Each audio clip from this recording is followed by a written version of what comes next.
The red wine spread across the pristine white wedding dress like blood on snow. Madison Wells stood frozen, the empty bottle still in her trembling hand, watching the most expensive fabric she'd ever seen turn into a ruined mess. The ballroom fell silent. 200 pairs of eyes locked onto her. The bride's face transformed from surprise to something Madison had only seen in nightmares. "You stupid, clumsy idiot," Scarlett Beaumont hissed, her voice rising with each word. "Do you have any idea what you've done? This dress costs more than you'll make in your entire worthless life." Madison's heart hammered. She'd been working as a waitress at the Grand Meridian Hotel for 3 months, taking every shift she could get. The money was decent, and the tips from rich people's parties helped pay for her brother Tyler's medical bills.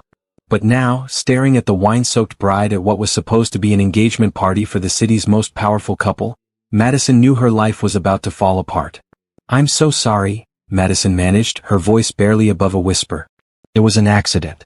Someone bumped into me and—" "I don't care about your excuses," Scarlett cut her off. Her perfectly manicured hand shot out and grabbed Madison's wrist so hard it hurt. "You're going to pay for this. I'm calling the police. You'll be arrested for assault. I'll make sure you never work in this city again. I'll destroy you." The other guests started murmuring. Madison felt tears burning behind her eyes, but she refused to let them fall. She'd been through worse than this. When her mother left 6 years ago, Madison had been 18, suddenly responsible for her 12-year-old brother. She'd worked 3 jobs to keep them afloat. She'd held Tyler's hand through chemotherapy when he was diagnosed with leukemia 2 years ago. She wasn't going to break now, not in front of these people who probably spent more on shoes than she made in a month. "Scarlett, let her go." The voice came from behind Madison, deep and commanding. The crowd parted, and Madison found herself looking at the groom, Nathaniel Ashford. She'd seen his picture in magazines, but in person he was different. Tall, with dark hair and eyes that seemed to take in everything at once. He wore a perfectly tailored navy suit that probably cost more than her car. "Did you not see what she did?" Scarlett's voice went shrill. "Look at my dress, Nathaniel. Look at it." "I saw." Nathaniel's gaze moved to Madison, studying her face. "I also saw Thompson stumble into her. It wasn't her fault." Madison blinked. Someone was defending her? A billionaire was defending her against his own fiancé? "I don't care whose fault it was," Scarlett snapped. "She needs to pay." "No." Nathaniel's voice went cold. "She doesn't." The temperature in the room seemed to drop. Madison watched something shift in Scarlett's expression, saw the calculation behind her eyes. "Are you seriously taking her side?" Scarlett asked slowly. "I'm taking the side of fairness," Nathaniel said. "Accidents happen. You're not calling the police. You're not suing her. You're going to go upstairs, change into one of your other dresses, and we're going to continue this party." "Other dresses?" Scarlett's laugh was bitter. "You think I brought backup dresses to my own engagement party?" "I think," Nathaniel said carefully, "that you've had 3 different outfit changes planned for tonight. I saw the schedule your assistant sent me." Madison watched the bride's face turn red. Around them, guests pretended not to listen while clearly hanging on every word. "How dare you embarrass me like this?" Scarlett said, her voice shaking. "In front of everyone. Over some waitress who just ruined my dress." "You're embarrassing yourself," Nathaniel replied. "Madison, is it?" Madison nodded, still clutching the empty wine bottle like a lifeline. "Go clean up," Nathaniel told her. "Then come back and finish your shift. You're not fired." "She absolutely is fired," Scarlett interjected. "I'll make sure of it." "You don't have that authority here," Nathaniel said. "This is my hotel. My party. My decision." The words hung in the air. Madison watched Scarlett's expression crumble, then harden into something cruel. "Your hotel," Scarlett repeated. "Your party. Your decision. I see how it is." She yanked her wrist free from where Nathaniel had gently taken it and stormed toward the exit, her ruined dress trailing wine drops on the marble floor. Half the guests followed her, whispering. The other half stayed, probably hoping for more drama. Nathaniel turned back to Madison. "Are you all right?" The question caught her off guard. Yes, thank you. You didn't have to do that." "Yes," he said quietly, "I did." Madison wanted to ask why, wanted to understand what had just happened, but the hotel manager was rushing over with a tight smile and worried eyes. "Mr. Ashford, I'm so sorry about this incident. Madison will be dealt with immediately." "Madison will finish her shift," Nathaniel interrupted. "As I already said." The manager's smile became even more strained. Of course, sir. Whatever you prefer. Madison excused herself and rushed to the staff bathroom. Her hands shook as she washed them, watching the red wine swirl down the drain. What had just happened? Why had Nathaniel Ashford, one of the richest men in the state, defended her against his own fiancée? She stared at her reflection. Her brown skin looked ashen under the harsh bathroom lights. Her server uniform, usually crisp and professional, had wine stains on the sleeve. She looked exactly like what she was, a 24-year-old woman barely holding her life together. When she returned to the ballroom, the party had mostly dispersed. A few guests lingered, talking in hushed voices. Rebecca Torres, Nathaniel's executive assistant whom Madison recognized from earlier, approached her. "Mr. Ashford wants to see you in the study," Rebecca said. Her tone wasn't unkind, just professional. "Third floor, end of the hall." Madison's stomach dropped. "Am I being fired?" "No." Rebecca's expression softened slightly. "But you should go now." The study was exactly what Madison expected. Dark wood, leather chairs, walls lined with books that probably cost more than her entire apartment. Nathaniel stood by the window looking out at the city lights. "You wanted to see me?" Madison asked from the doorway. He turned. "Come in. Close the door." She did, her heart racing again. Was this where he'd tell her that defending her had been for show, that she was actually fired, that Scarlett was right? "I need to ask you something," Nathaniel said. "And I need you to be honest." "Okay. Do you need this job?" The question was so direct it took her breath away. "Yes." "Why?"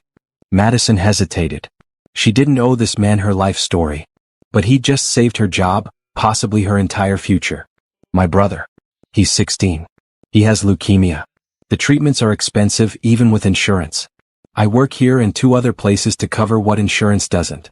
Nathaniel nodded slowly as if this confirmed something he'd suspected. "How much do you need?" "I'm sorry? How much do you need?" "For your brother's treatment." "All of it." Madison's mind went blank. That's not. I can't ask you for money." "You're not asking. I'm offering." "Why?" The word came out sharper than she intended. "Why would you do that? You don't know me." "Because," Nathaniel said, moving closer, "I just realized I don't know my fiancée either. And that needs to change. Tonight, watching Scarlett try to destroy you over an accident, I saw who she really is. I can't marry her." Madison stared at him. "You're breaking up with your fiancée because of me?" "I'm breaking up with my fiancée because of her," he corrected. "But I need your help to do it right." "I don't understand." Nathaniel pulled an envelope from his jacket pocket. "There's a check in here. Enough to cover your brother's treatment, plus living expenses for both of you for the next 2 years. It's yours, no strings attached." Madison looked at the envelope like it might bite her. "There's always strings." "Not this time." He set it on the desk between them. "But I do have a separate proposal. One you're free to refuse." "What kind of proposal?" "I need to end my engagement to Scarlett without it destroying my company's reputation. If I just dump her, she'll paint herself as the victim, and the business fallout could be significant. But if I end it because I've fallen for someone else, someone genuine and kind, someone the public can sympathize with." "You want me to pretend to be your girlfriend," Madison finished. "For 3 months. Public appearances, some photos, enough to make the breakup look natural. In exchange, your brother gets his treatment, you get financial security, and I get out of a marriage that would have made both of us miserable." Madison's head spun. This morning, her biggest worry had been making rent. Now a billionaire was offering her more money than she'd ever dreamed of, asking her to play a role that seemed impossible. "And what about what Scarlett said?" Madison asked. "About ruining me?" "She can't touch you. Not if you're with me." It should have sounded arrogant, but Nathaniel said it like simple fact. Maybe it was. Madison thought about Tyler, about the latest hospital bill sitting on her kitchen counter, about the medication he needed that insurance refused to cover. She thought about pride versus practicality. "Okay," she said. "I'll do it." Nathaniel's expression didn't change, but something in his eyes softened. "Thank you." "No," Madison said, picking up the envelope with trembling fingers. "Thank you. You have no idea what this means." "I think I do," he said quietly. "My father started with nothing. I remember what struggling looks like." Madison met his gaze. "I won't let you down." "I know," Nathaniel said. "That's why I asked. Have you ever had a moment that completely changed your life? A single decision that altered everything?" Drop a comment below telling me about your moment, and don't forget to subscribe so you never miss what happens next between Madison and Nathaniel. Will their fake relationship become something real? Or will Scarlett's revenge destroy them both? The check sat on Madison's kitchen counter like a living thing.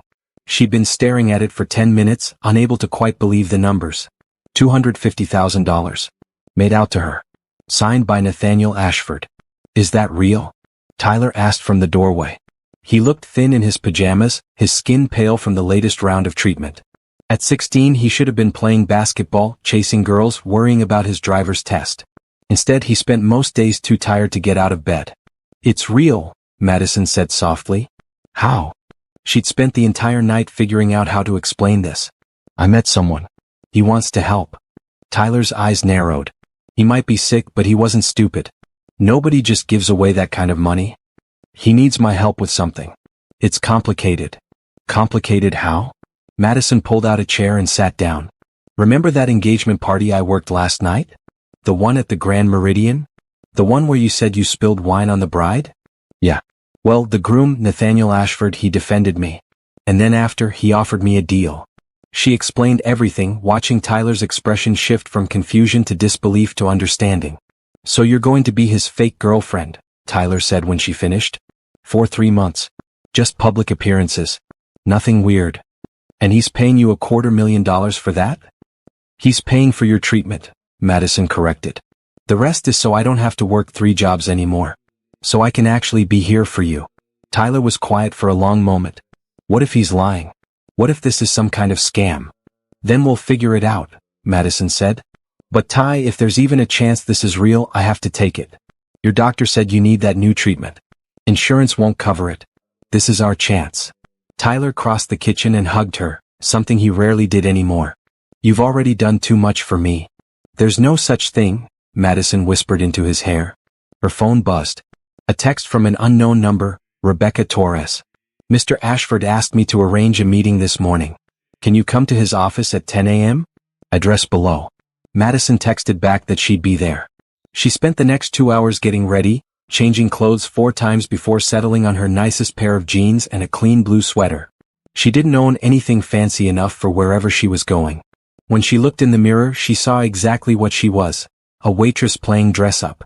The Ashford Industries building was downtown, a sleek glass tower that stretched 40 stories into the sky. Madison stood outside for a full minute before forcing herself through the revolving door. The lobby was all marble and modern art.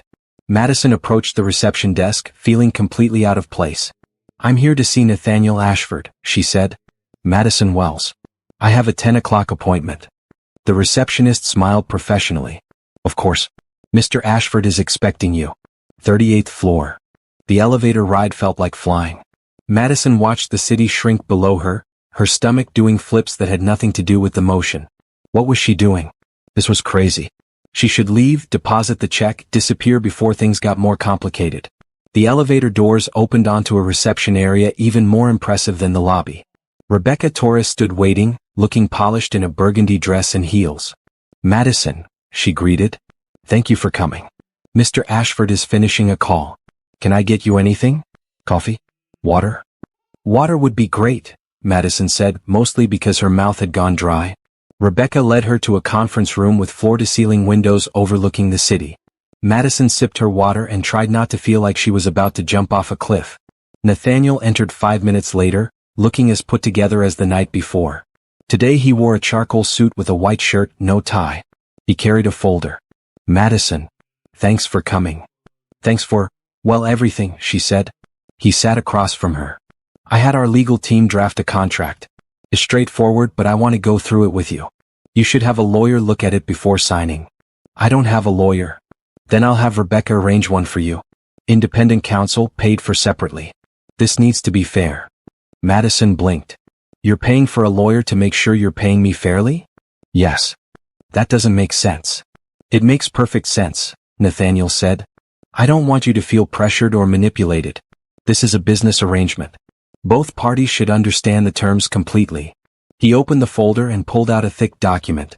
The basics are simple. For 3 months, you'll attend public events with me as my girlfriend. Charity galas, business dinners, occasional press coverage. You'll move into my guest house for the duration, which gives us a credible living situation.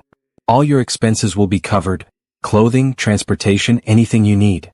Guest house. Madison repeated. It's a separate building on my property. 2 bedrooms, full kitchen, private entrance. You'll have complete privacy. What about Tyler? He can stay there too if he wants. Or he can stay in your apartment. Whatever makes you both comfortable. His medical care transfers to my company's health plan, which covers experimental treatments. Madison's hands shook slightly. This is too much. It's not. Nathaniel's voice was firm. You're helping me avoid a messy public breakup that could cost my company millions. This is a business transaction. You provide a service, you get compensated fairly. When do you want me to move in? Whenever you're ready. Tomorrow, next week. We should start appearing in public within the next few days though. The engagement party fallout is already in the gossip columns. Madison took a breath.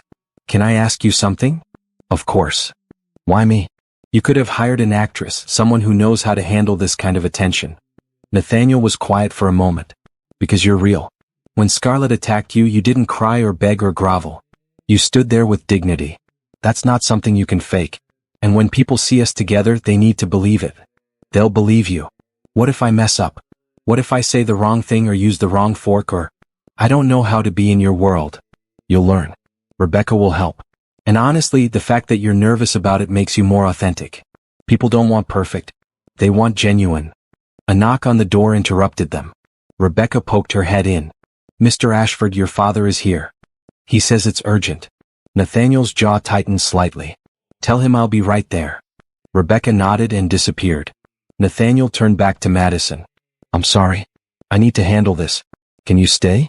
We're not finished. Sure. He left, and Madison was alone with the contract and her thoughts.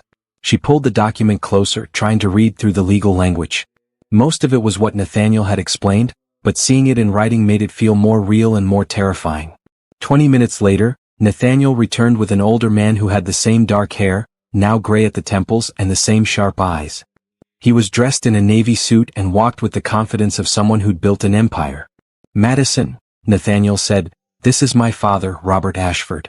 Madison stood, wiping her suddenly sweaty palms on her jeans. It's nice to meet you, Mr. Ashford. Robert studied her for a long moment, then smiled.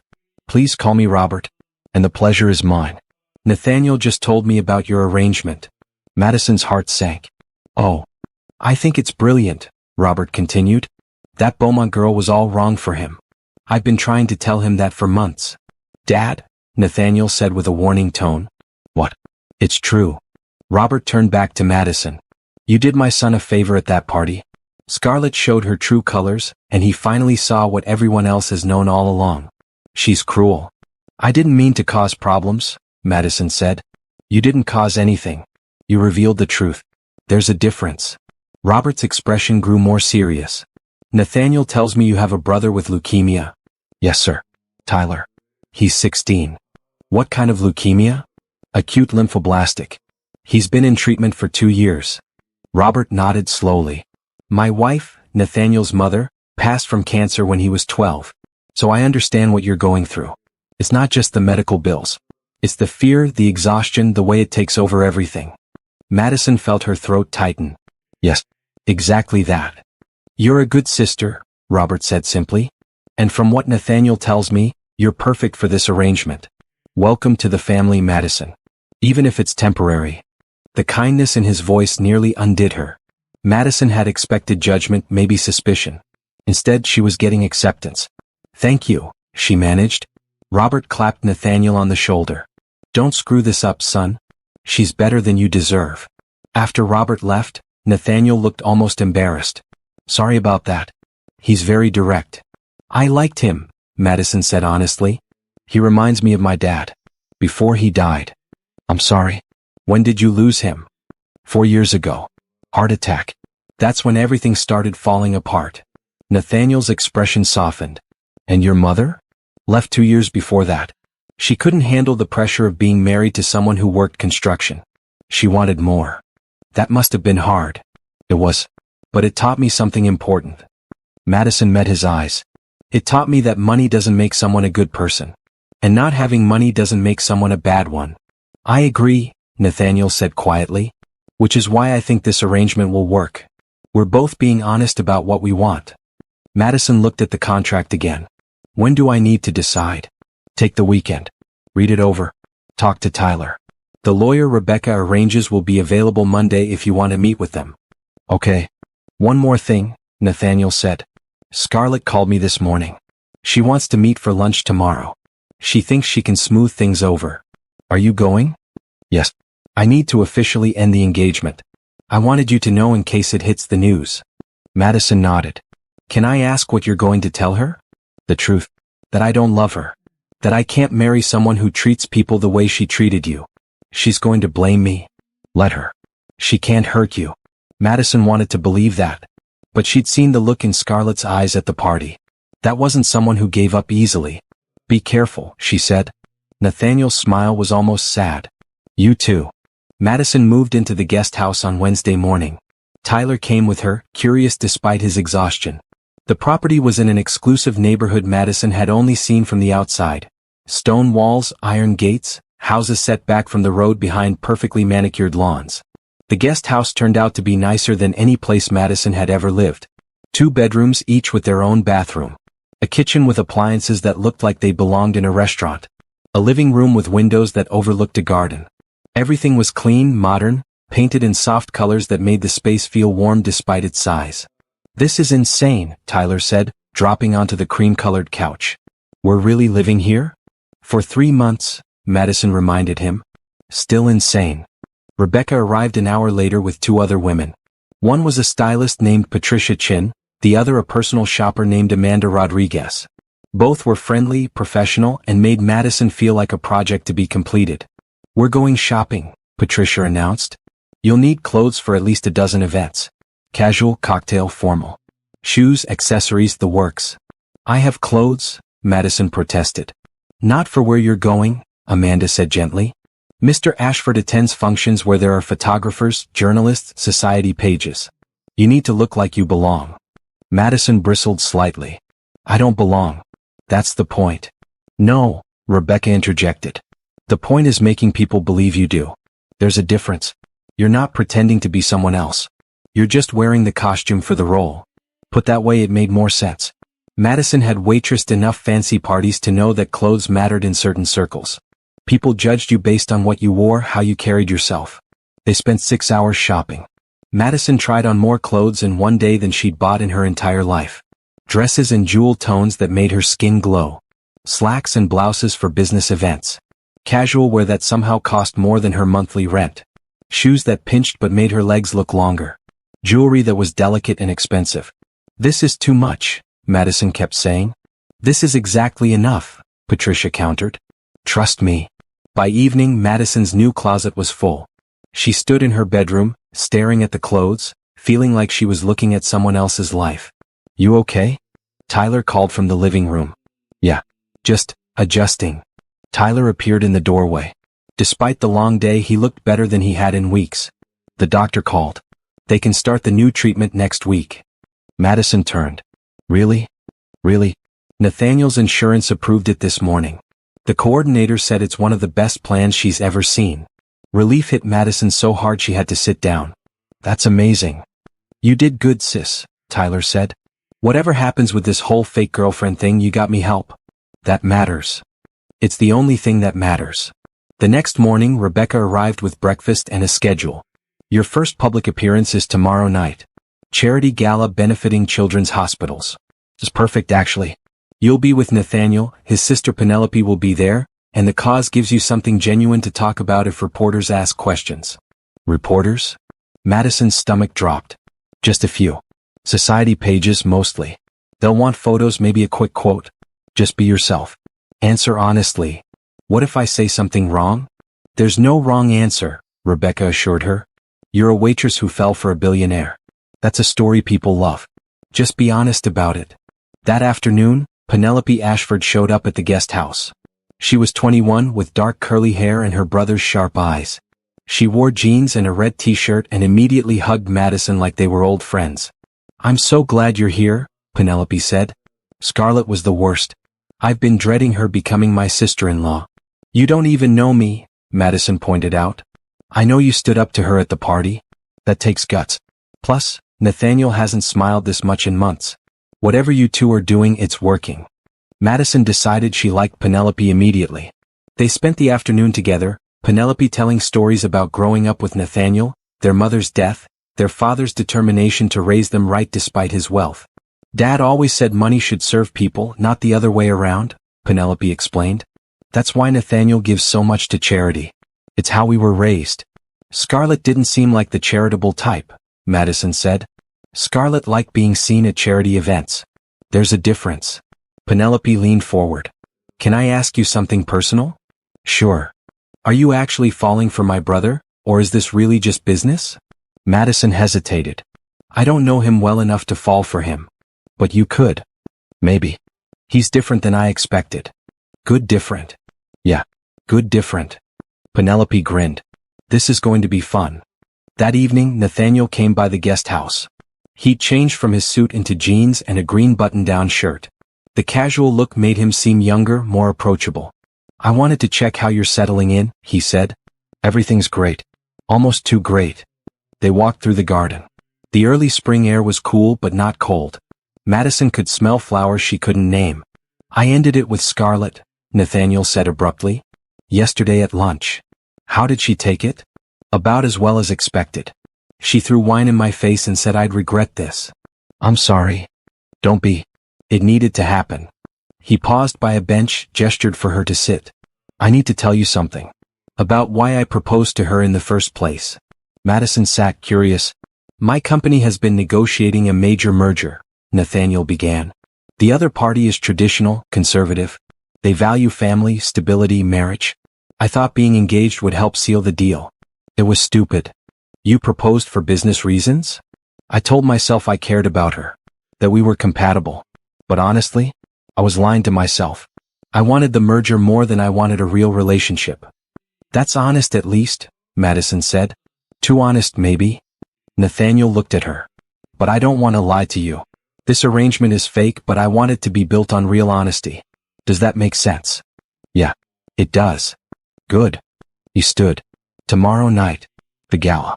Are you ready? No, Madison admitted. But I'll do it anyway. That's all anyone can ask. The charity gala was everything Madison had feared and nothing she'd expected.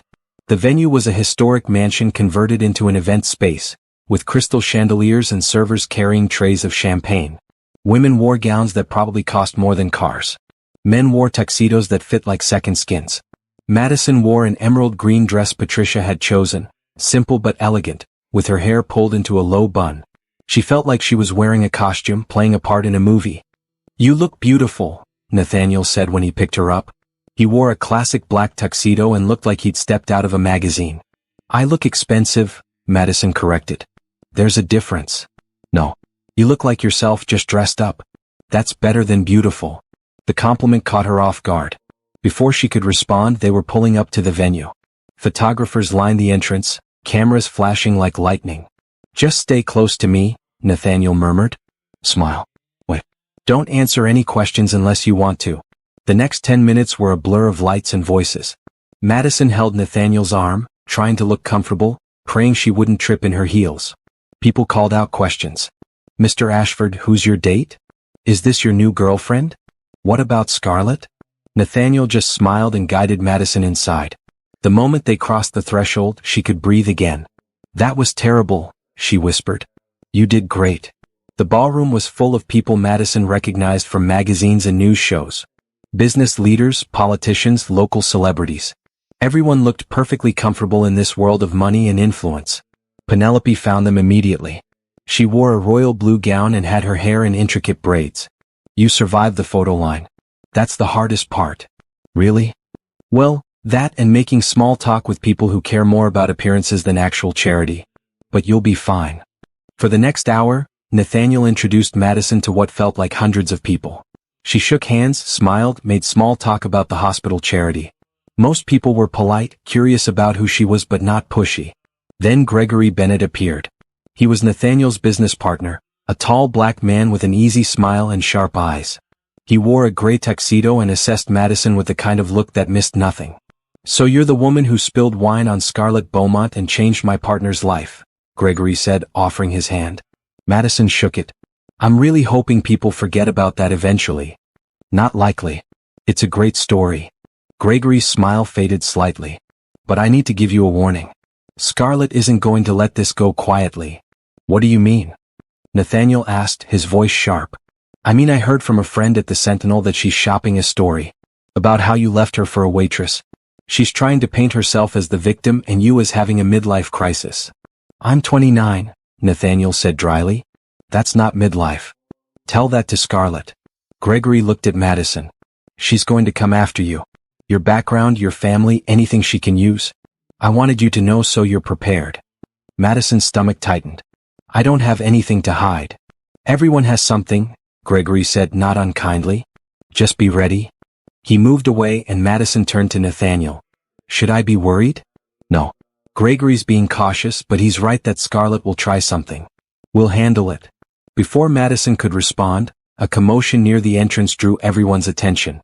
The crowd parted and Scarlett Beaumont walked in. She wore a white gown that probably cost more than Madison's entire new wardrobe.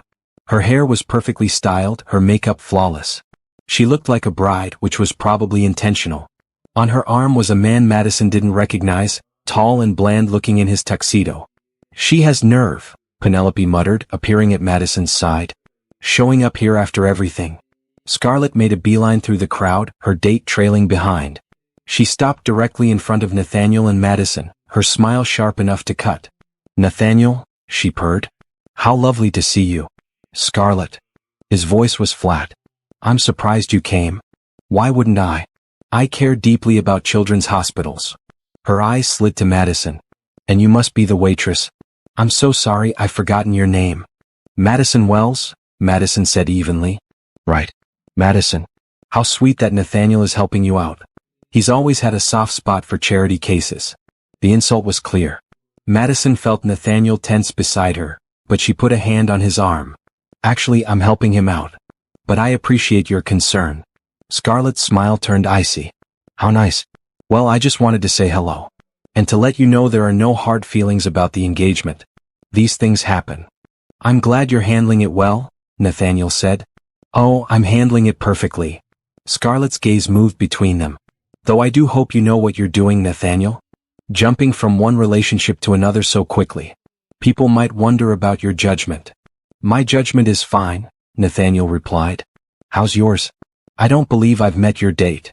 Scarlett's companion stepped forward, looking uncomfortable. Trevor Harrison. Pleased to meet you.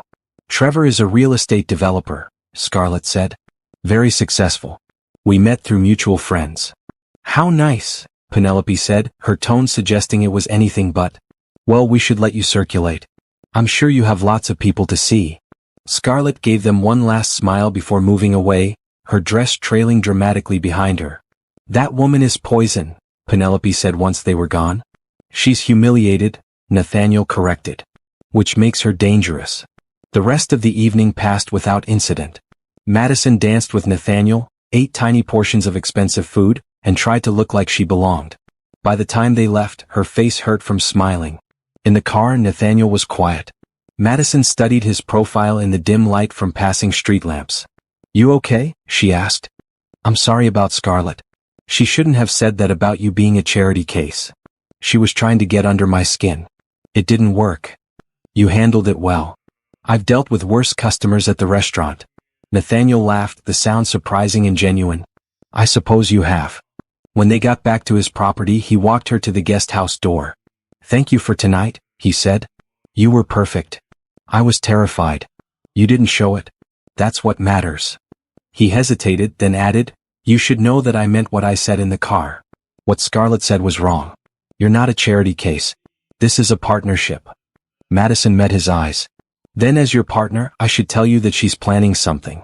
The way she looked at us tonight? That wasn't someone who's moving on. I know. So what do? We keep going. We don't let her intimidate us. And we make sure our story is stronger than whatever she tries to spin. Madison nodded. Okay. We can do that. Good night, Madison. Good night, Nathaniel. She watched him walk back to the main house, then went inside. Tyler was in his room, probably asleep. Madison changed out of her gown and into pajamas, then sat by the window looking out at the garden. Gregory had been right. Scarlett wasn't done. And Madison had a feeling things were about to get much more complicated. The next week passed in a blur of preparations. Madison had 3 more public appearances scheduled: a business lunch, a gallery opening, and another charity event. Rebecca coached her on everything from which fork to use to how to deflect nosy questions. The key is to be vague but friendly, Rebecca explained during one of their sessions. People will ask how you met Nathaniel. Tell them it was at an event, that you connected over shared values. Keep it simple. Madison practiced in front of the mirror, feeling ridiculous. But when the business lunch came, she found herself grateful for the preparation. Nathaniel introduced her to his colleagues and clients, and Madison held her own in conversations about market trends and corporate responsibility. "You're a natural," Nathaniel told her afterward. "I'm a good actress," Madison corrected. "There's a difference." The gallery opening was harder. The art world was intimidating, full of people who spoke in references Madison didn't understand.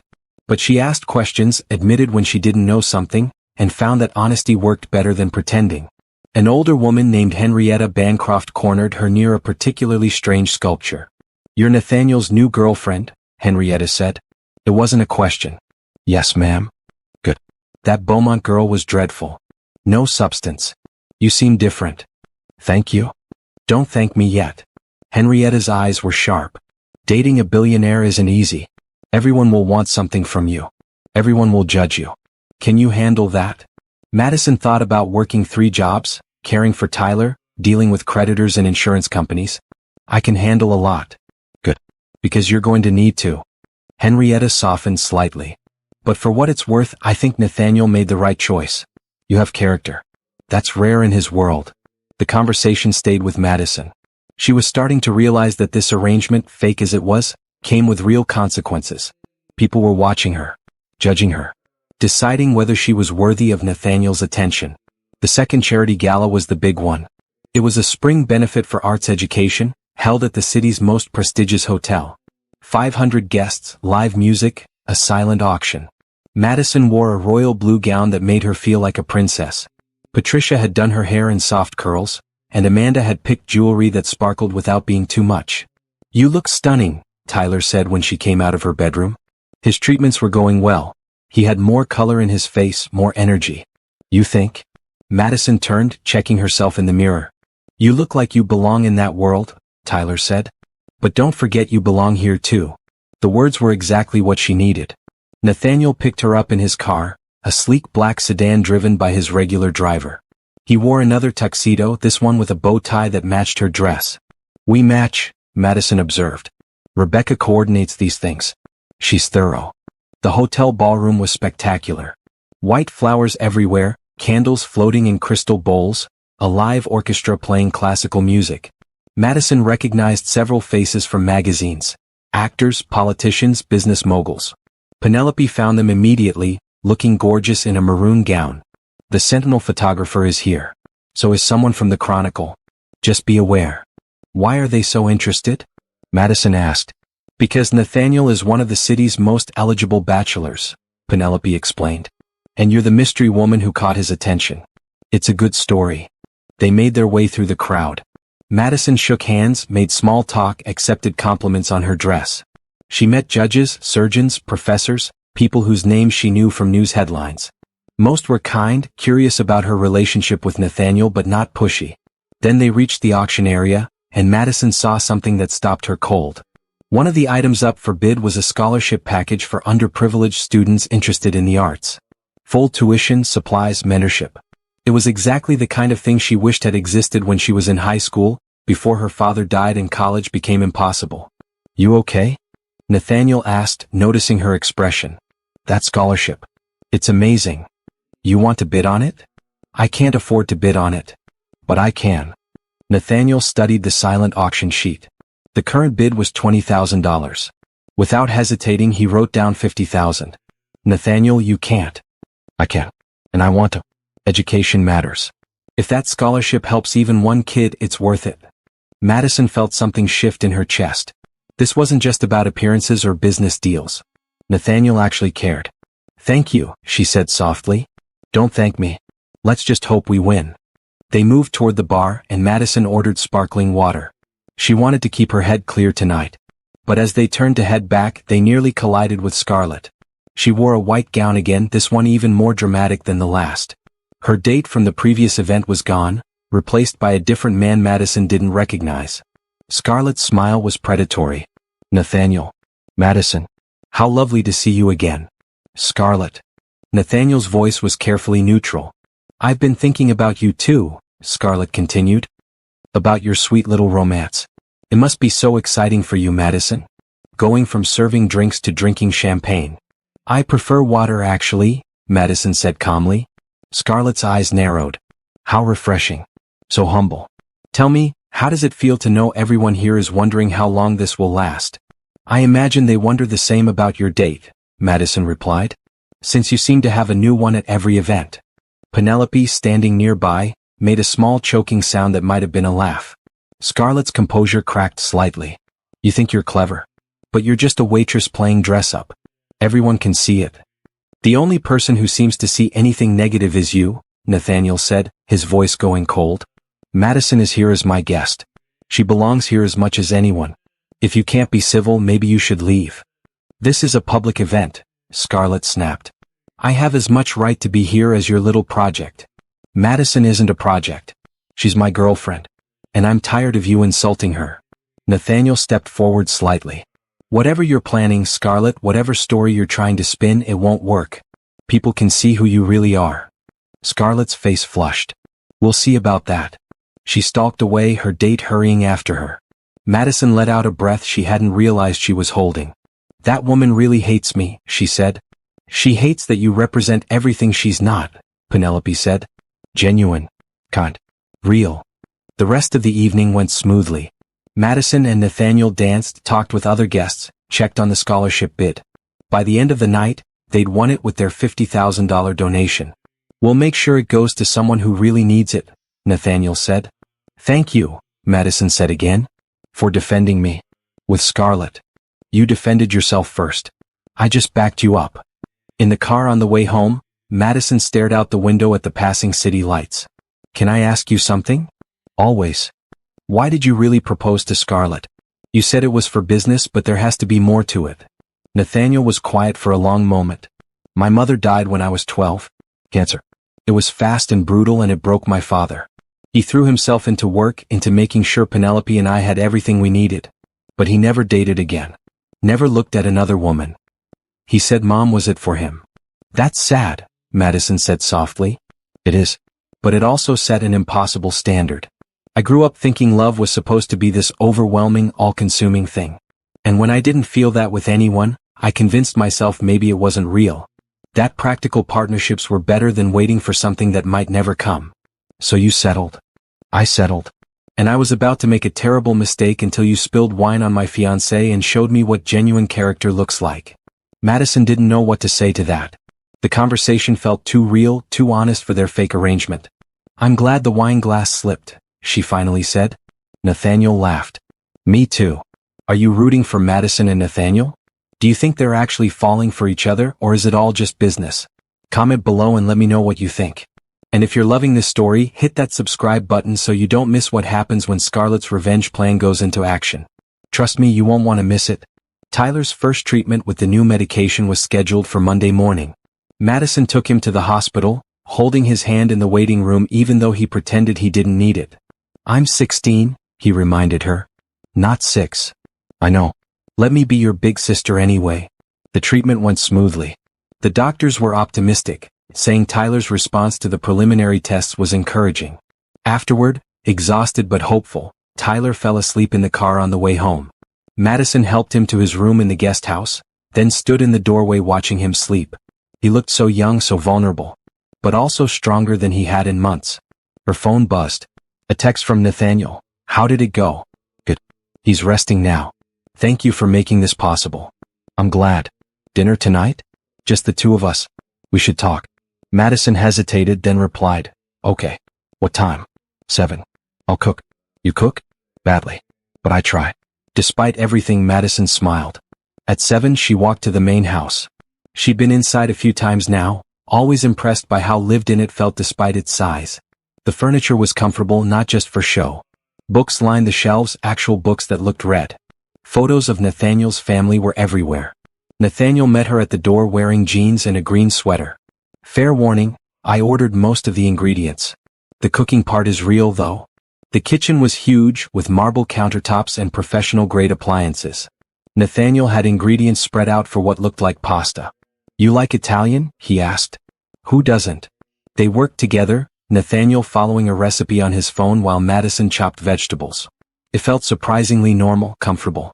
Madison told him about Tyler's treatment, and Nathaniel shared a story about Penelope's terrible cooking when she tried to make their father's birthday dinner. She nearly burned down the kitchen, he said, laughing. Dad pretended it tasted great, but we all ordered pizza after he left. That's sweet though. That she tried. Yeah. She's always been like that. All heart. The pasta turned out better than expected. They ate at the kitchen island, drinking wine and talking about everything except their arrangement. Nathaniel told her about learning to run the company after his father stepped back, about the pressure of living up to expectations. Madison shared stories about her dad, about growing up in a house full of love but not much money. He worked construction his whole life, Madison said. He was proud of it. Said every building he helped make was permanent, lasting. When he died, his crew came to the funeral. Grown men crying because they'd lost someone good. He sounds like he was a great father. The best. He taught me that how you treat people matters more than how much you have. Nathaniel was quiet for a moment. That's what attracted me to you, you know? At the party. The way you handled Scarlett's cruelty with dignity. That's not something you can fake. I was terrified. But you didn't show it. You stood there and took it because you knew it wasn't about you. It was about her. The conversation shifted, and they talked about books, movies, places they'd traveled or wanted to travel. Madison discovered Nathaniel had a dry sense of humor and loved old movies.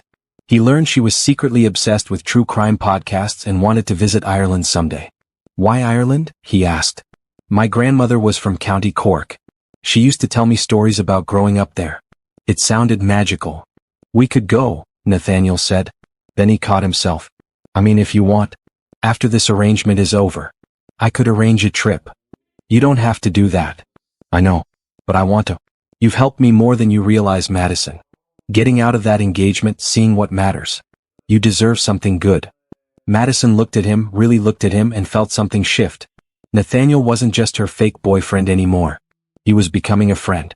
Maybe more than a friend. Thank you, she said softly. The moment stretched between them, full of possibility. Then Nathaniel's phone rang, shattering the mood. Sorry, he said, checking the screen. It's Gregory. I should take this. He stepped away and Madison cleared the dishes. She could hear Nathaniel's voice from the other room, tense but controlled. When he came back, his expression was serious. What's wrong? Madison asked. That was Gregory. Scarlett gave an interview to the Sentinel. It's going live tomorrow morning. Madison's stomach dropped. What kind of interview? The kind where she paints herself as the victim and me as the villain. She's claiming I left her for you, that you seduced me, that the whole thing is a scandal. But none of that is true. Truth doesn't always matter in the court of public opinion. Nathaniel ran a hand through his hair. Gregory says we need to get ahead of it. Issue our own statement. What kind of statement? Telling our side. That I broke up with Scarlett before I started dating you. That our relationship is real. Madison's heart beat faster. Is it? The question hung in the air. Nathaniel moved closer, his eyes searching her face. I don't know, he said honestly. But it's starting to feel like it could be. Madison's breath caught. This wasn't part of the plan. They were supposed to fake a relationship for 3 months, then go their separate ways. Feelings weren't supposed to be involved. Nathaniel? I know. This is complicated. But I needed to be honest with you. He stepped back, giving her space. We don't have to decide anything now.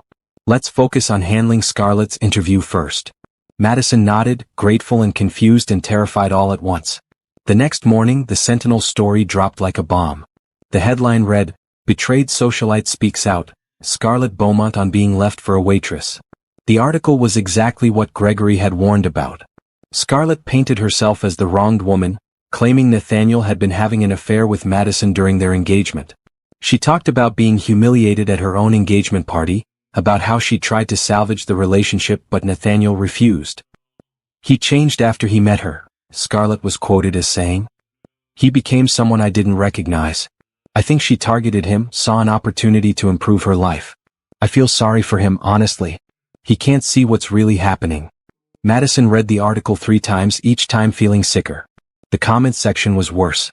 Half the people called Scarlett bitter, but the other half believed her. They called Madison a gold digger, a homewrecker, worse. Rebecca showed up at the guest house an hour later with a damage control plan. We issue a statement today. Simple, direct, honest. We say the engagement ended before you and Nathaniel started dating. We emphasize that you met at a work event, that the relationship developed naturally. We don't engage with Scarlett's claims directly. Will that work? Madison asked. It should. Nathaniel's reputation is solid. People trust him. And honestly, Scarlett's bitterness is showing. The more she talks, the less sympathetic she becomes. The statement went out that afternoon. By evening, other outlets had picked up the story. Some defended Nathaniel and Madison. Others fanned the flames. Social media was a nightmare of opinions and hot takes. Penelope called, angry on their behalf. Scarlett is such a liar. Everyone who knows Nathaniel knows he'd never cheat. But a lot of people don't know him, Madison pointed out. Then they'll learn. Give it time. That night, Nathaniel came to the guest house. He looked tired, stressed in a way Madison hadn't seen before. I'm sorry, he said. I never meant for you to deal with this. It's not your fault. It is. I should have known Scarlett would do something like this. I should have protected you better. Madison stood. I don't need protecting. I can handle this. You shouldn't have to. But I do. And I will. We're in this together, remember? Nathaniel looked at her for a long moment, then pulled her into a hug. It was the first time they'd embraced like this, genuine and needing comfort. Madison let herself lean into him, feeling safe despite everything. We'll get through this, she murmured. I know, Nathaniel said. Because you're stronger than anyone I've ever met. The fallout from Scarlett's interview lasted a week. Madison couldn't go anywhere without being recognized. A photographer followed her to the grocery store. Someone shouted questions at her when she dropped Tyler off at his doctor's appointment. The attention was overwhelming and invasive. I hate this, Madison told Rebecca during one of their check-ins. I feel like I'm living in a fishbowl. It'll die down, Rebecca assured her. These stories always do. Something else will catch people's attention soon. But Scarlett wasn't done. She showed up at Ashford Industries headquarters on Wednesday afternoon, demanding to see Nathaniel. Security called him, and he reluctantly agreed to meet her in the lobby where everything would be on camera.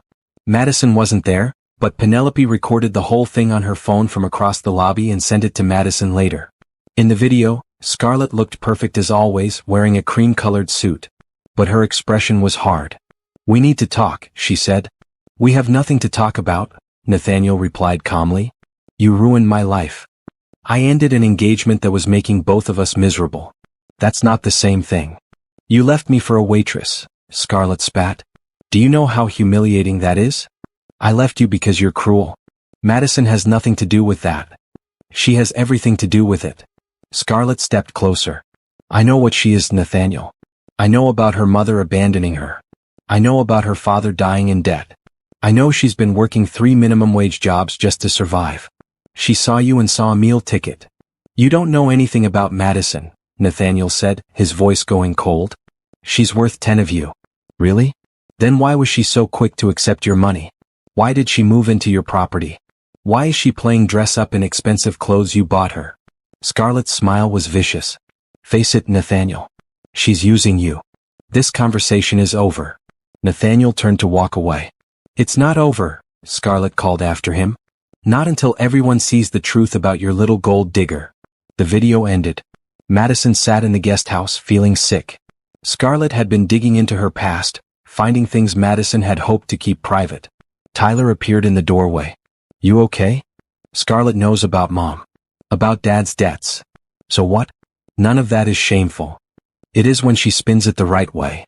Madison put her head in her hands. She's going to make me look like I was desperate, like I latched onto Nathaniel because I needed money. But that's partly true, Tyler pointed out gently. You did need money. For me. There's no shame in that. People won't see it that way. Then they're idiots. Despite everything, Madison smiled. When did you get so wise? I've had a lot of time to think lately. Being sick does that. Tyler sat next to her. Madison, you've spent years taking care of me. You've sacrificed everything for me. If Nathaniel wants to help, if he cares about you, that's not gold digging. That's finally letting someone else help carry the weight. It's supposed to be fake, Madison whispered. Is it still?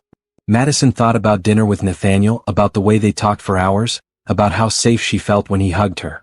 I don't know, she admitted. That evening, Nathaniel invited Madison to dinner at the main house again. This time he'd ordered food from a nice restaurant instead of attempting to cook. They ate in comfortable silence for a while before Nathaniel spoke. I saw you got the video of Scarlett's visit. Yeah. I'm sorry she's using your past against you. It's fine. It's not fine. Nathaniel set down his fork. Nothing about your past is shameful, Madison. Your mother leaving was her failure, not yours. Your father's debts were because he was generous and kind, not because he was irresponsible. And you working to support Tyler shows strength, not desperation. Madison felt tears prick her eyes. Thank you. I mean it. Whatever Scarlett says, whatever story she tries to spin, the truth is you're one of the most impressive people I've ever met. They looked at each other across the table, and Madison saw the same confusion she felt reflected in Nathaniel's eyes. This was supposed to be simple. A business arrangement. But it was becoming something else, something neither of them knew how to name. Nathaniel, Madison began, not sure what she wanted to say. Before she could continue, his phone rang. He checked it, frowned, and answered. Dad? What's wrong?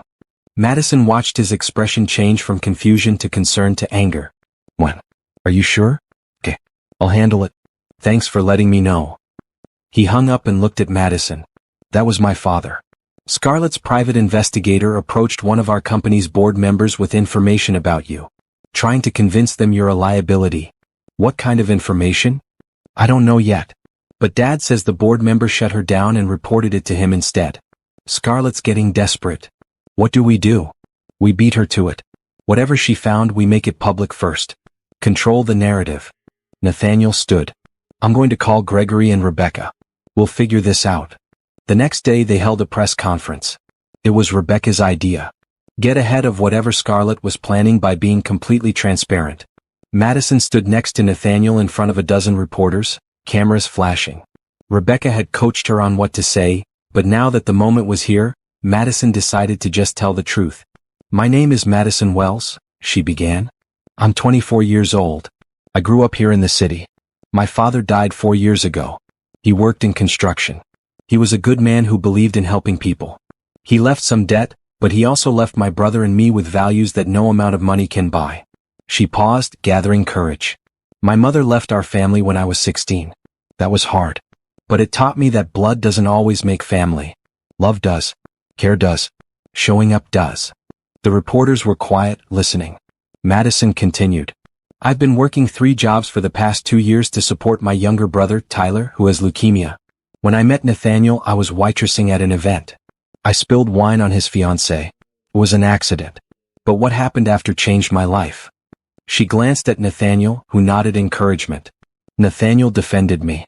Later, he offered to help with Tyler's medical expenses. He didn't have to. We barely knew each other. But he did it anyway because he's kind and generous. Madison faced the cameras directly. People want to say I'm using Nathaniel for his money. Here's the truth. He offered to help my brother, and I accepted because I love my brother more than I love my pride. That's not gold digging. That's being human. And yes, as we spent time together, I started caring about Nathaniel as a person. That's real. Whatever else you want to say about this situation, know that my feelings are genuine. The questions came fast after that. Madison answered them honestly. About her past, her family, her relationship with Nathaniel. She held nothing back. When it was over, Rebecca looked impressed. That was perfect. Honest, vulnerable, strong. You couldn't have done better. Will it help? Madison asked. It already is. Look. Rebecca showed her phone. Social media was flooded with supportive comments. People praising Madison's honesty, calling her brave, saying they respected her transparency. Nathaniel pulled her aside. You were amazing. I know that was hard. It was. But it was also freeing. I'm tired of being ashamed of my past. It made me who I am. And who you are, Nathaniel said softly, is extraordinary. They stood there in the empty conference room, the space between them charged with possibility. Nathaniel reached out, tucking a strand of hair behind Madison's ear. This stopped being fake for me weeks ago, he admitted. I just didn't know how to tell you. Madison's heart raced. For me too. So what do we do about it? I don't know. But I think we figure it out together. Nathaniel smiled, really smiled, and kissed her. It was gentle, tentative, full of promise. When they pulled apart, Madison felt like something fundamental had shifted. This wasn't pretend anymore. Whatever they were building was real. The press conference changed everything. Instead of being seen as a gold digger, Madison became someone people rooted for. Her honesty resonated. Articles praised her strength. Social media was overwhelmingly positive. But Scarlett wasn't done. 3 days after the press conference, a gossip website published a news story, Madison Wells, From Welfare to Wealth. The article detailed Madison's financial struggles, her father's death, her mother's abandonment. But it twisted everything, making it sound like Madison had been desperately poor and specifically targeted wealthy men. The worst part was the documents. Someone had leaked copies of Madison's old bills, her father's death certificate, records of her mother's departure. Private information that should never have been public. How did she get this? Madison asked, staring at her laptop screen in horror. Nathaniel's expression was grim. Private investigator. It's expensive but effective. I should have anticipated this. Can we sue? Maybe. But it would drag things out, keep the story alive longer. Sometimes the best response is no response. Madison wanted to disagree, but Gregory, who'd come over to help strategize, nodded in agreement. Let the story die naturally. The public is already on your side. Don't give Scarlett more ammunition by making this bigger. It was good advice, but it didn't make Madison feel better. Her private life was public now. Everything she'd been through, every struggle, was entertainment for strangers. Tyler, recovered enough from his treatment to be aware of everything, was furious. She can't do this. It's not right. Life isn't always right, Madison said tiredly. But we get through it anyway. That night, unable to sleep, Madison walked through the garden. The spring air was cool, flowers blooming despite the darkness. She found Nathaniel sitting on a bench looking at his phone. Can't sleep either? She asked. Just reading comments. People are defending you. Even the negative articles are getting pushback. Madison sat next to him. I keep thinking about what Scarlett said. About me being a gold digger. Maybe she's not completely wrong. Don't say that. But it's true, isn't it? I took your money. I moved in here. I let you help Tyler. How is that different than what she's accusing me of? Nathaniel turned to face her. It's different because you were honest. You didn't manipulate or scheme. I offered, you accepted. That's not wrong. That's just two people helping each other. You helped me. I'm not sure what I gave you in return. Are you kidding? Nathaniel's voice was intense. You gave me clarity. You showed me what real kindness looks like. You made me remember why I started my company in the first place, to make a difference, not just to make money. You gave me more than you realize. Madison felt tears threatening. I don't want people to think I'm using you. Then let's show them you're not. Let's make this relationship real in every way. No more contract, no more pretending. Just us figuring it out together. What if it doesn't work? Then we tried. But I think it will work. I think we're building something genuine. Madison looked at this man who'd changed her life in so many ways. I'm scared. Me too. But I'd rather be scared with you than safe without you. They kissed again, deeper this time, full of promise and possibility. When they pulled apart, Madison felt like they'd crossed a threshold. This was real now. Whatever happened next, they were in it together. The next morning brought unexpected support. Nathaniel's father, Robert, gave an interview to the Chronicle defending Madison. I've known a lot of people in my life, he was quoted saying. Rich people, poor people, famous people, unknown people. Madison Wells has more character than most of them combined. She's not after my son's money. If anything, she's probably too proud to accept help even when she needs it. Nathaniel is lucky to have her. The interview went viral. Other people came forward too. Madison's old boss from the restaurant, praising her work ethic. Tyler's doctors talking about her dedication as a sister. Even some of the guests from the original engagement party, saying they'd witnessed Scarlett's cruelty firsthand. The tide had turned. Instead of being a scandal, Madison and Nathaniel's relationship became a feel-good story.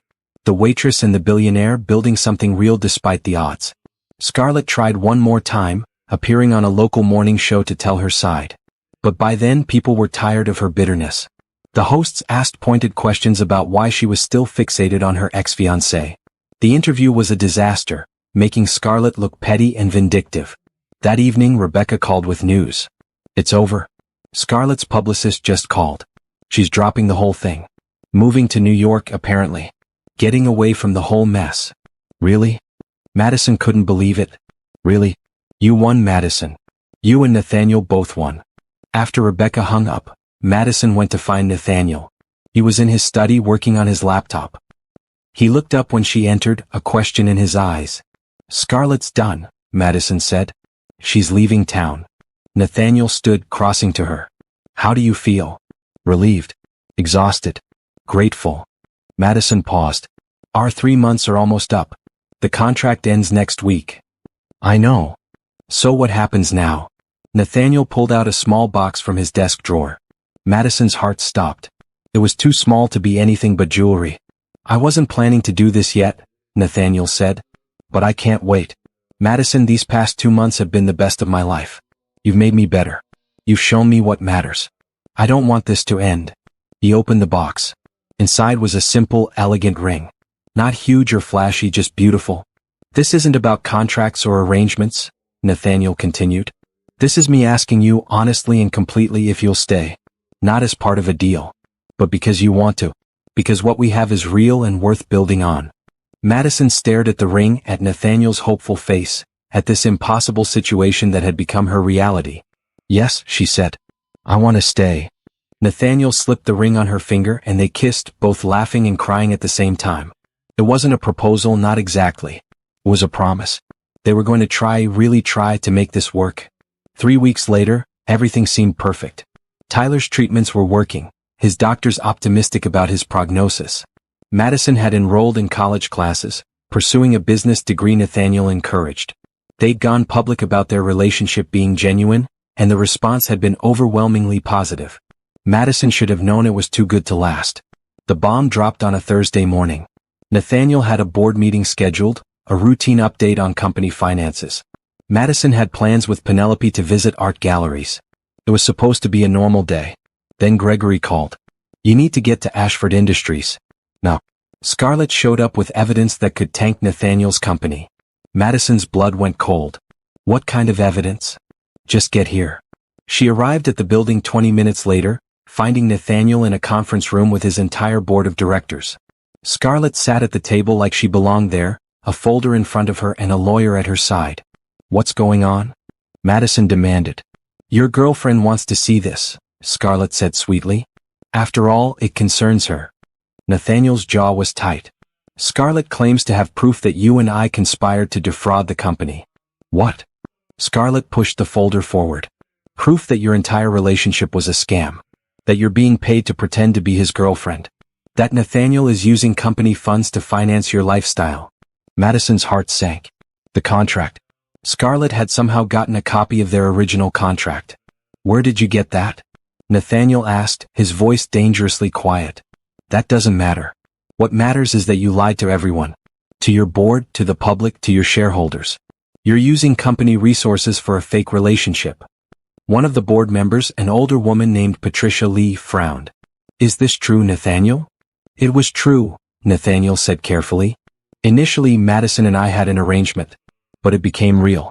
We're together now, genuinely. How convenient, Scarlett said. You'll say anything to cover this up. Actually, Gregory said, standing up, we'll say the truth. He pulled out his own folder. For the past month, I've been investigating some irregularities in the company accounts.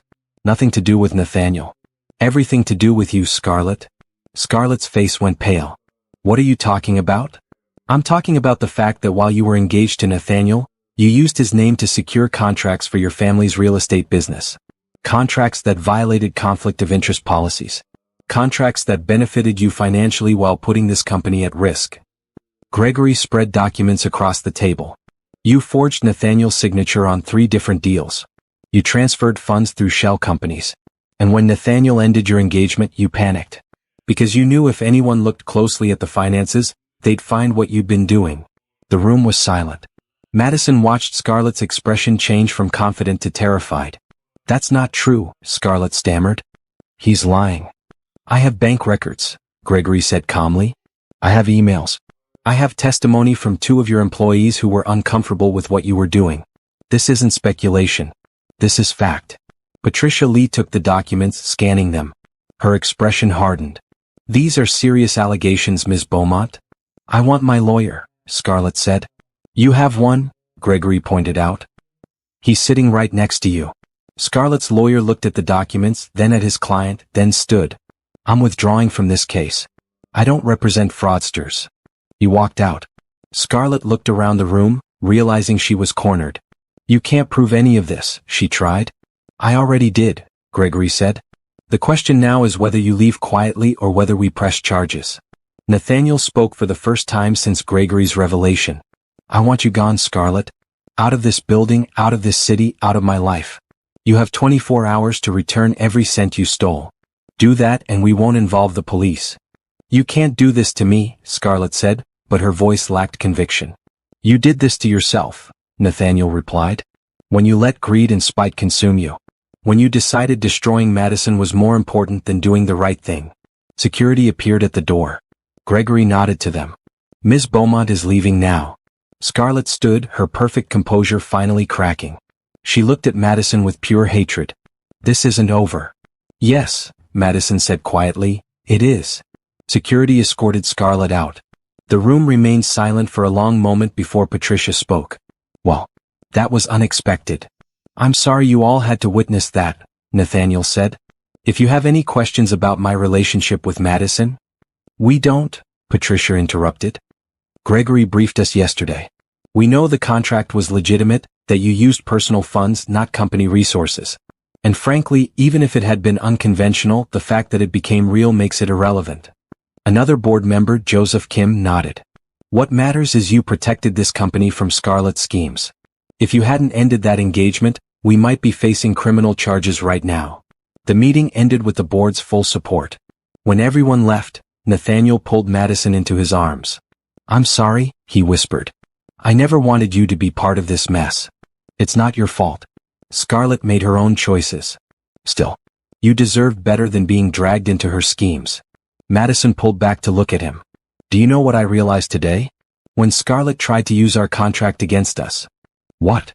That I don't regret any of it. Not the arrangement, not the contract, not any of the complications. Because all of it led to us being real. And that's worth everything we went through. Nathaniel kissed her, deep and grateful and full of love.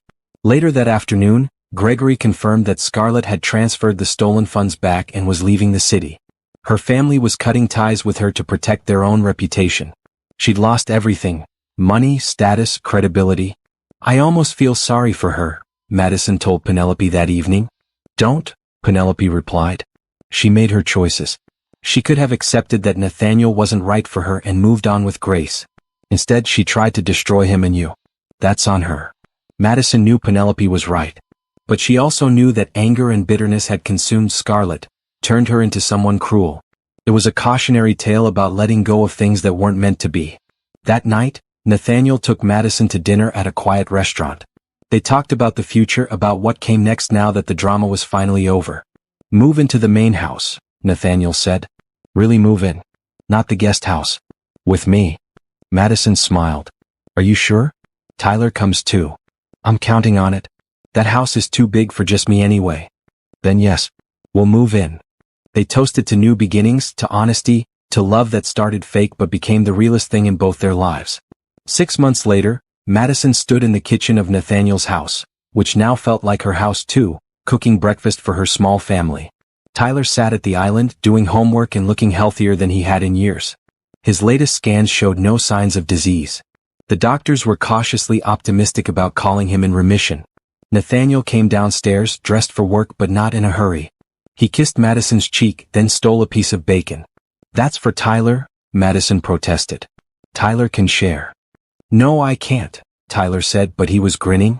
Life had settled into a comfortable rhythm. Madison was halfway through her first semester of college, studying business management.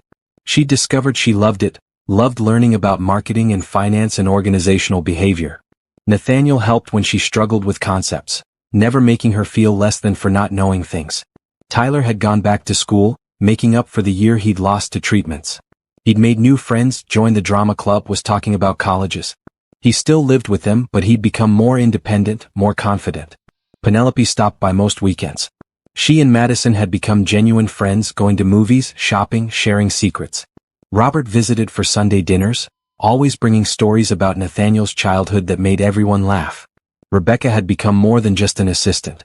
She was a friend, a confidant, someone Madison trusted completely. Gregory too had become a fixture in their lives, his dry humor and protective nature a constant. The guest house had been renovated into an art studio for Madison. She'd discovered a love of painting, something she'd never had time for before. The walls were covered with her work, bright splashes of color that reflected her journey from struggle to stability to happiness. Life wasn't perfect. There were still hard days, still moments of doubt. But they faced them together as a team. One evening, Nathaniel came home with an excited expression. "I have news." "Good news or bad news?" Madison asked. "Good. Very good. Remember that merger I mentioned? The one I thought I needed to be engaged to secure?" "Yeah. They approved it. Final signatures are next week. Turns out being honest about my relationship, about you, actually helped. The CEO said he respected my integrity." Madison laughed. "So fake dating me was actually good for business? Real dating you is good for everything." Nathaniel pulled her close. "Speaking of which, I have something to ask you." He pulled out another small box. This one Madison recognized. An engagement ring. "I know we've only been really together for 6 months, Nathaniel began. "But I've known since that first night when you spilled wine on Scarlett that you were going to change my life. I love you, Madison. I love your strength, your kindness, your humor. I love how you care for Tyler. I love how you push me to be better. Will you marry me? For real this time?" Madison's eyes filled with tears. "Yes. Absolutely yes." The ring slid onto her finger, perfect and right. They kissed while Tyler cheered from the living room where he'd apparently been watching the whole thing. "About time," Tyler called. "I've been waiting for you to officially become my brother-in-law." Nathaniel laughed. "Sorry to keep you waiting." The wedding planning happened quickly. Neither of them wanted a big society wedding. They chose a small ceremony in the garden where they'd had so many important conversations. Just family and close friends.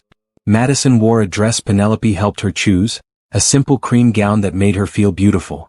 Nathaniel wore a navy suit and couldn't stop smiling. Robert walked Madison down the makeshift aisle, his eyes suspiciously wet. "Your father would be proud of you," he whispered. "I'm proud to stand in for him today." The ceremony was short and sweet. They wrote their own vows. Nathaniel promised to always be honest, to always support Madison's dreams, to always remember that their relationship started with spilled wine and kindness. Madison promised to never let pride stop her from accepting help, to always speak her truth, to always remember that real luxury was being loved for who you really were. When they kissed as husband and wife, everyone cheered. It was perfect. The reception was in the main house, catered but casual. There were speeches. Gregory told the story of how he'd known from day one that Nathaniel and Madison were meant to be together. Penelope cried happy tears and welcomed Madison officially as her sister. Tyler gave a toast that made everyone laugh and cry. "My sister has always taken care of me," he said. "Even when she didn't have anything herself. She worked 3 jobs, sacrificed everything just to make sure I had what I needed. When she met Nathaniel, I was scared. I thought maybe someone was finally taking advantage of her kindness. But I was wrong. Nathaniel saw what I've always known, that Madison is extraordinary. And he loved her enough to prove he was worthy of her. Welcome to the family, Nathaniel. Take care of my sister or you'll answer to me." It was the perfect toast. As the party wound down, Madison and Nathaniel stood on the balcony, looking out at the garden where it all began. "Do you ever think about that night?" Madison asked. "The engagement party?" "All the time." "Do you wish it had happened differently?" "Not for a second. Every struggle, every complication, it all led us here. I'd spill wine on 100 brides if it meant finding you." Madison laughed. "Let's not make that a habit." They stood together in the cool evening air, watching the stars come out. Behind them, through the glass doors, they could see their family. Tyler laughing with Penelope, Robert telling Gregory a story, Rebecca organizing the cleanup with her usual efficiency. This was home. Not the house, not the money, not any of the material things. Home was the people who loved you, who chose to be with you, who made every day better just by existing. "I love you," Madison said. "I love you too," Nathaniel replied. And for the first time in years, Madison felt completely, perfectly at peace. 1 year later, Madison stood in front of her new restaurant, looking up at the sign. Madison's Place, it read in elegant script. The building was small, cozy, in a neighborhood that needed more good food options. She'd spent months planning this, working with designers and chefs and city planners. Nathaniel had offered to fund the entire thing, but Madison had taken a loan for most of it. She needed to do this herself, to prove she could build something on her own merits. Nathaniel had understood completely and supported her every step of the way. The grand opening was tomorrow. Tonight was a soft opening for friends and family. Madison had cooked most of the food herself, simple comfort meals that reminded her of her father's cooking. The menu included a section where profits went to help families dealing with medical crises, a way to pay forward the help she'd received. Tyler was her first employee, working part-time as a host while finishing high school. He was thriving, cancer-free for over a year now. He talked about culinary school, about following in his sister's footsteps. Penelope had invested in the restaurant, becoming a silent partner. "I believe in you," she'd said simply. As Madison unlocked the door and prepared for the evening, she thought about how much had changed. A year and a half ago, she'd been a waitress barely surviving, drowning in medical bills, certain her life would always be a struggle. Now she had a husband she loved, a brother who was healthy, a business of her own, and a family she'd built from kindness and hope. The journey hadn't been easy. There had been scandals, lies, public drama. But through it all, she'd stayed true to herself. She'd accepted help when it was offered, given love when it was needed, and chosen honesty over pride. Nathaniel arrived as she was setting tables. He'd come straight from work, still in his suit. "Need help?" he asked. "Always." They worked together, preparing for the evening. When the guests arrived, Madison's heart swelled. Her little restaurant was full of people she loved, people who'd supported her through everything. Robert gave a toast. "To Madison, who reminds us that true success isn't measured in dollars but in the lives we touch and the love we share." Everyone raised their glasses. Madison felt tears in her eyes but blinked them away. She'd cried enough happy tears lately. As the evening wound down and guests filtered out, Nathaniel pulled Madison aside. "You did it," he said. "You built something amazing." "We did it," Madison corrected. "None of this would have happened without you. I wrote a check. You did the work. You gave me the chance to dream again. That's worth more than any check." They stood in her restaurant, surrounded by evidence of her hard work and determination, and Madison felt grateful for every twist and turn that had brought her to this moment. She'd started as a waitress who spilled wine on the wrong bride. She'd become a woman who knew her worth, who'd built a life of purpose, who'd found love in the most unexpected place.